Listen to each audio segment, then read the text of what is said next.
Haleluya, ninakusalimu kwa jina la Yesu Kristo. Mimi kwa majina naitwa Pascal Yawa. Niko hapa ili tuweze kujifunza neno la Mungu siku ya leo. Kichwa cha ujumbe ni neema ya Mungu. Tunajifundisha kuhusiana na neema ya Mungu katika maisha yetu. Tuweze kuelewa neema na kazi yake neema ni nini katika maisha yetu. Kwa sababu duniani watu wengi, hasa wale ambao wanaenda makanisani, wanasema kwamba sisi tunaishi kwa neema, tunaokolewa kwa neema. Ni kweli kabisa kwamba tunaishi kwa neema na tunaokolewa kwa neema. Tunaingia mbinguni kwa neema. Tunaishi vizuri kwa neema. Tunapona magonjwa kwa neema. Ni kweli, hapo nasema ni sawa kwa sisi tuliookoka. Sema hivyo, nasema jambo hilo sawa sawa, na mtu aliye katika roho anaweza kukuelewa. Lakini ni vizuri tuweze kuangalia sawa sawa juu ya hii title ama juu ya hili somo neema. Nitazungumza kwa kifupi, lakini naamini utaweza kunielewa. Ukipatana na ujumbe huu unaweza kushare kwa wengine. Katika channel yetu ya YouTube ni The Church of Christ at handle ni Pascal Yawa, na Mungu atakubariki sana. Tufungue kitabu katika kitabu hicho cha Tito 2 mstari wa 11. Tutasoma pale neno la Mungu. Niko na version mbili hapa, Biblia takatifu na Biblia ya Kiafrika, lakini wacha tusome hii Biblia takatifu. Tito 2 sura ya 2 mstari wa 11 hadi wa 12, pale tutasoma. Wacha nisome. Maandiko yanasema hivi: maana neema ya Mungu iwaokoayo wanadamu wote imefunuliwa, nayo yatufundisha kukataa ubaya na tamaa za kidunia, tupate kuishi kwa kiasi na haki na utauwa katika ulimwengu huu wa sasa, tukilitazamia tumaini lenye baraka na mafunuo ya utukufu wa Kristo Yesu, Mungu mkuu na Mwokozi wetu. Nimesoma hadi mstari wa 13. Hilo ndilo fungu tulilosoma siku ya leo kuhusiana na neema. Maandiko yanasema maana neema ya Mungu iwaokoayo wanadamu wote imefunuliwa, nayo yatufundisha kukataa ubaya na tamaa za kidunia. Kwa hivyo maandiko yanasema neema ya Mungu iwaokoayo wanadamu wote imefunuliwa. Lakini napozungumzia neema kwa njia nyingine, namzungumzia Yesu Kristo, maana yeye ndiye aliyefunuliwa na yeye ndiye mwenye nguvu za kuokoa. Zungumzia neema ni kumaanisha ni ile nguvu ya Mungu ya kuokoa mwanadamu, ya kumtoa mwanadamu katika vifungo na ya kumfanya mwanadamu sasa kuwa huru na kumfanya mwanadamu kuwa na kibali mbele za Mungu. Hii ni nguvu ya Mungu iliyofunuliwa juu ya wanadamu wote ambao wanamwamini. Ndio maana maandiko yanasema katika kitabu cha Yohana 3:16 ya kwamba kwa maana jinsi hii Mungu aliupenda ulimwengu hata akamtoa mwanawe pekee, ili yeyote atakayemwamini asipotee bali awe na uzima wa milele. Kwa hivyo sasa wanaokolewa kwa kupitia Yesu Kristo. Maana yake neema. Sasa hapa ndipo ambapo watu wengi waga wanakosa kufahamu wanaposema kwamba tunaokolewa kwa neema, tunaishi kwa neema. Maana sasa imefanya Wakristo wengi kuwa wavivu katika kumtafuta Mungu, kwa sababu wanasema kwamba tunaokolewa kwa neema, kwa sababu wanasema kwamba tunaingia mbinguni kwa neema. Kwa hivyo jambo hili limewafanya Wakristo wengi kuwa wavivu katika kumtafuta Mungu, katika kumwabudu Mungu, katika maombi, katika kusoma neno. Ukiwauliza sana wanasema hapana, kuna wacha hiyo, sisi tutaokolewa kwa neema. Ana dhambi, na hata unapojaribu kumwambia neno la Mungu linatufundisha kwamba tusiishi hivi, linatukanya mambo haya tusifanye, anasema hapana, wacha mambo hayo, sisi tunaishi kwa neema, mbinguni tutaingia kwa neema. Kwa hivyo imefanya watu wameelewa kwamba mtu anapokuja kwa Kristo, anapoambiwa kwamba ameokoka ama anaposema ameokoka, imemfanya mwanadamu sasa kuamini kwamba sasa mimi mbinguni nitaingia, hata kama nitaishi maisha ya ovyo ovyo, nitaishi katika uovu, niombe ama nisiombe, nisome neno ama nisisome neno, bora tu ninaenda kanisani, bora mimi nimebatizwa jina, ninaitwa Josefu, mimi mbinguni nitaingia, kwa sababu neema itafanikisha mambo yote. Hata kama mimi nina dhambi, neema itanirahisishia mimi mbinguni nitaingia. Hapana, sio namna hiyo. Nataka uelewe kitu kimoja, ya kwamba neema ya Mungu kama maandiko tuliyoyasoma hapa, na sasa nitasoma tena. Maandiko yanasema kwamba maana neema ya Mungu iwaokoayo wanadamu wote imefunuliwa neema ya Mungu, maana neno linahubiriwa kila mahali sasa, imefunuliwa neema ya Mungu. Lakini sikiliza kazi ya neema, alafu uangalie na uelewa wako ambao umekuwa ukielewa ya kwamba unaweza ishi maisha ya ovyo ovyo lakini bado mbinguni ukaingia, kwa sababu unasema neema ipo itakuingiza. Unajidanganya. Sikiliza, inasema hivi, nayo yatufundisha. Ngoja nianze vizuri. Maana neema ya Mungu iwaokoayo wanadamu wote imefunuliwa. Mstari wa 12. Nayo yatufundisha kukataa ubaya. Kwa hivyo neema ikifunuliwa katika maisha yako, lazima ikukataze ubaya na mwenyewe ukubali kukataa huo ubaya. Lakini neema ambayo haikukatazi ubaya sio neema ya Mungu halisi, yule ambaye alitumwa duniani kuokoa ulimwengu. Maandiko yanasema neema inatufundisha kukataa ubaya. Kwa hivyo kama neema bado haija kufundisha kukataa ubaya, bado unaishi maisha ya dhambi, na hata unapoonywa unasema hakuna shida, wacha tuendelee kufanya vile tunataka, wacha tuendelee kujiingiza huku na kule bila kujali, kwa sababu unasema ipo neema itanisaidia, neema itaniingiza mbinguni hata kama mimi na dhambi, bora tu nimeokoka, neema itanisaidia kwa kile. Umejidanganya. Neema ikifunuliwa kwa maisha ya mwanadamu yeyote ambaye amemwamini Yesu Kristo, neema kitu cha kwanza lazima ikukataze ubaya. Kwa hivyo kama unafanya ubaya, unafanya uhuni, wewe bado ni mlevi, enda kanisani, wewe bado umewekwa kinyumba ama umeweka kinyumba, lakini unasema kwamba umeokoka, wewe bado neema ya Mungu haijafunuliwa katika maisha yako. Neema ya Mungu bado haijafunuliwa katika maisha yako. Neema ya Mungu inatukataza ubaya.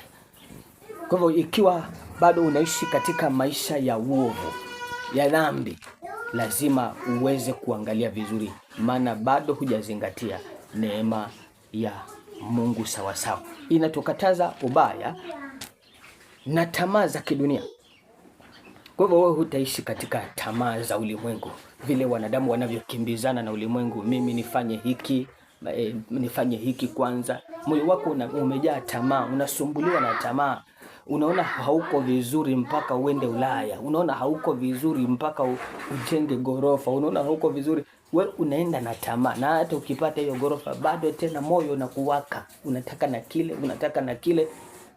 Andiko anasema utukataza ubaya na tamaa za kidunia. Tamaa utakayopokea utakapomjua Mungu, neema ya Kristo itakapofunuliwa katika maisha yako, tamaa utakayopokea katika maisha yako ni tamaa ya kumjua Mungu pekee yake. Maana anasema ili tupate kuishi kwa kiasi na haki na utauwa. Ili tupate kuishi kwa kiasi na haki na utauwa. Kwa hivyo neema ya Mungu lazima itufundishe kuishi maisha ya kiasi. Kiasi maana yake unaweza kujidhibiti, unaweza kujizuia usiingie katika ubaya. Unaweza kudhibiti moyo wako, unaweza kujidhibiti maisha yako usije ukajichanganya katika uovu. Lazima neema itufundishe kuwa na kiasi. Neema itatufundisha kuwa watu wenye haki na utauwa, yaani maana yake utakatifu. Kwa hivyo wanaosema kwamba hakuna watakatifu, unajidanganya. Neema ya Mungu ilifunuliwa, kazi yake ya kwanza ikukataze ubaya. Pili, ikukataze kuishi katika tamaa za kidunia. Tatu, ikufundishe kuishi maisha ya haki na kiasi na utakatifu. Hiyo ndio kazi ya neema. Ukisoma kitabu cha Matendo ya Mitume sura ya 4, maandiko yanasema kwamba wale mitume walikuwa na moyo mmoja. na roho moja, na walishirikiana. Hivi hakuna mtu aliyesema hiki ni changu, bali yote aliyekuwa na mhitaji aliweza kupata msaada, maana walishirikiana. Na maandiko yanasema nayo neema ya Mungu ilizidi kuwa nyingi. Kwa hivyo neema ya Mungu inazidi kuwa nyingi pale watu wanapolisimamia neno la Mungu. Ndio maana kitabu ni cha Warumi 6. Wacha nisome Warumi 6 mstari wa kwanza. Warumi 6 mstari wa kwanza.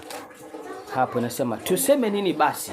Tudumu katika dhambi ili neema izidi kuwa nyingi? Hasha! Sisi tulioifia dhambi tutaishije tena katika dhambi? Sisi tulioifia dhambi. Kwa hivyo nazungumza hasa na watu wanaosema kwamba wameokoka, alafu nasema kwamba tunaishi kwa neema, tutaingia mbinguni kwa neema, lakini bado mwenyewe hutaki kuacha dhambi. Unasema neema itakusaidia kuingia mbinguni hata kama wewe ni malaya. Unasema neema itakusaidia kuingia mbinguni hata kama wewe ni mlevi. Unasema neema itakusaidia kuingia mbinguni hata kama wewe unadhulumu watu. Unajidanganya. Neema ya Mungu ikifunuliwa kwa mwanadamu yeyote, hata hapo unaposema kwamba unaishi kwa neema, lazima uangalie sana njia zako. Kwa sababu neema ikifunuliwa katika maisha yako mwanadamu, lazima ikukataze kuishi maisha ya ubaya. Lazima ikufundishe maisha ya utakatifu. Kwa hivyo ikiwa bado hujajua kuishi katika njia za Mungu, na unasema neema imefunuliwa, hapana, bado. Lazima sasa uwe makini kusikiliza nini neema ya Mungu inazungumza juu ya maisha yako. Kwa sababu neema ikifunuliwa lazima ianze kuzungumza na wewe. Lazima ianze kukutia katika kweli. Maandiko yanasema kwamba mtaijua kweli, nayo kweli itawaweka huru. Kwa hivyo neno la Mungu lazima lifunuliwe kwako, na likifunuliwa kwako kama neema ya Mungu, kama kweli unataka kuishi kwa neema, kama unavyosema ya kwamba tunaishi kwa neema, lazima utaishi maisha matakatifu. Kwa hivyo hata unaposema kwamba naishi hivyo kama mimi nilivyo mtakatifu, maana utakatifu, hapana, watakatifu wapo kwa sababu ya neema ya Yesu Kristo ambayo imefunuliwa katika ulimwengu. Nisome kitabu chengine cha Matendo ya Mitume. Matendo ya Mitume pale sura ya 4. Matendo ya Mitume sura ya 4. Hapo nitasoma mstari huo wa 32. Maandiko yanasema, na jamii ya watu walioamini walikuwa na moyo mmoja na roho moja, wala hapana mmoja aliyesema ya kuwa kitu chochote alicho nacho ni mali yake mwenyewe, bali walikuwa na vitu vyote shirika, na mitume wakatoa ushuhuda wa kufufuka kwake Yesu kwa nguvu nyingi, na neema nyingi ikawa juu yao wote. Nafikiri umesikia kitabu tulichosoma hapo nyuma cha Warumi 6. Nasema, je, tutende dhambi ili neema ya Mungu izidi? Hapana. Tunapoendelea kutenda dhambi, neema ya Mungu haizidi, bali inapungua katika maisha yako. Maana neema ya Mungu imetuacha tuwe hai. Lakini hivyo hivyo neema ya Mungu pia inatufundisha kukataa ubaya. Na hatufai kuendelea kutenda dhambi baada ya kumjua Yesu Kristo, bali sasa tuishi kulingana na neno lake. Kitabu tulichosoma hapa, maandiko yanasema hawa wapendwa walikuwa na moyo mmoja.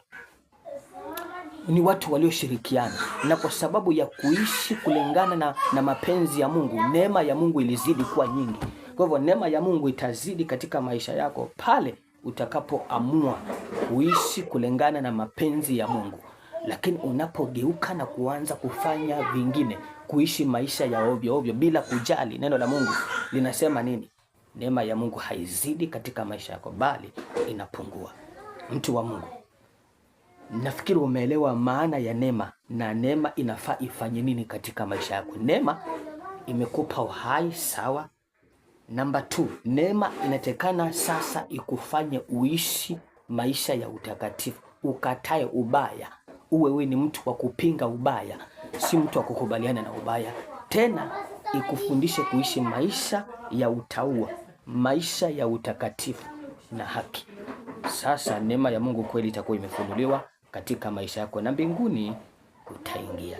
Neema ya Mungu kweli itakuvusha, maana hili ni daraja la Mungu lilowekwa katika maisha yetu. Lakini lazima ukubaliane na kanuni na sheria za Mungu zilizowekwa ndani ya neema ya Yesu Kristo.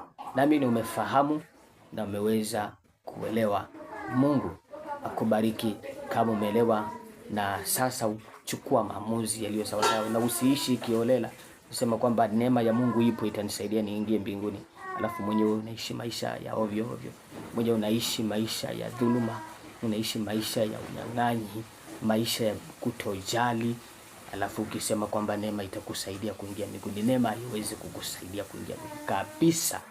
Haiwezi kukusaidia kuingia mbinguni ukiwa wewe haujakubaliana na sheria na kanuni zilizoko ndani ya neema. Kwa hivyo fanya maamuzi na Mungu wa mbinguni atakusaidia. Amina. Yesu akubariki sana. Akubariki sana. Mimi naitwa Pascal. Unaweza kushare ama kusambaza ujumbe huu utakapoupata. Na pia unaweza kuweka comment ikiwa uko na swali, na Mungu wa mbinguni ataweza kukupa majibu yaliyo sawa sawa. Amina. Amina.